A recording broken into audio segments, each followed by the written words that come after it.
Good morning. So let's see if I understand this correctly.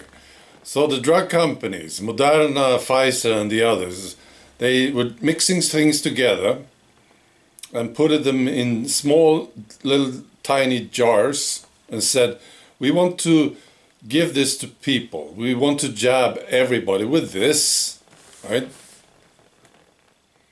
And they said, well, will they approve it? The authorities and the governments. And they said, yeah, of course they will. It's now urgent, you see. They will approve it.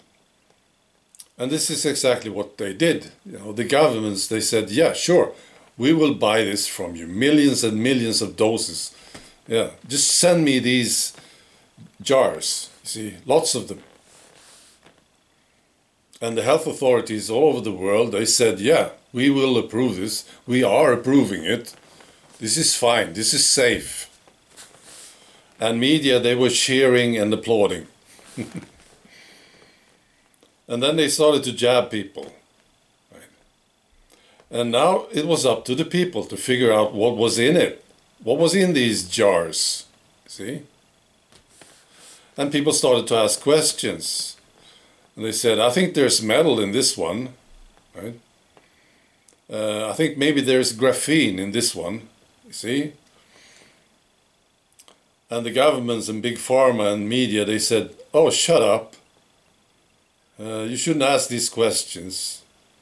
You're actually killing people. You are scaring people of this beautiful thing that we have in this jar. Yeah, shut up. But the people wouldn't let it go. See? They think, no, there's something going on here. This is not good. And now it is confirmed that there is metal in the Moderna. Yeah, it's true. This is from Japan. 2 guys died.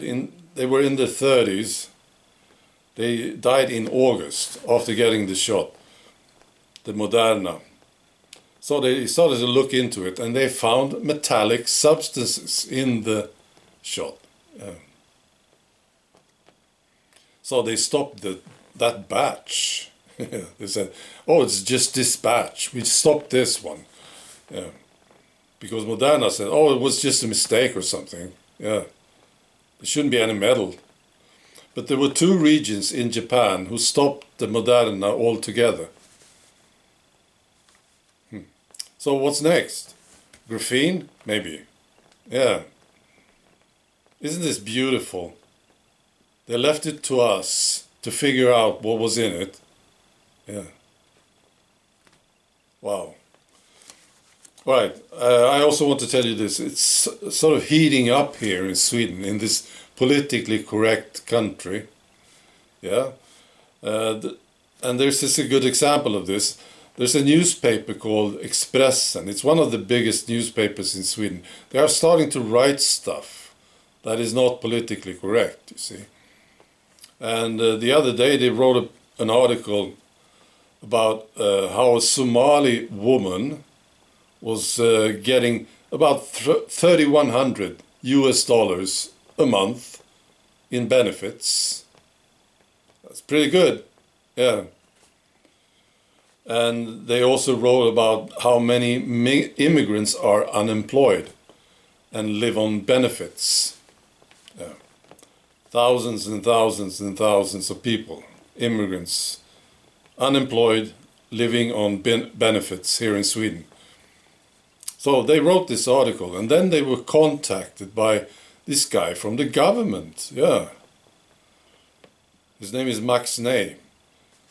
He's working in one of these ministries in the Swedish government. He contacted them and accused them of spreading propaganda and say that they are flirting with the nationalists. Then they confronted him and asked him, who are you representing? Why are you contacting us about this? Why are you questioning this newspaper? Right? And then he sort of backed away. But the newspaper did a very good thing. They published the whole thing. Yeah, this is what happened. When we wrote about this Somali woman and all these unemployed immigrants, this happened. We were contacted by the government. Yeah, that's very good. Right, that's all. Be good.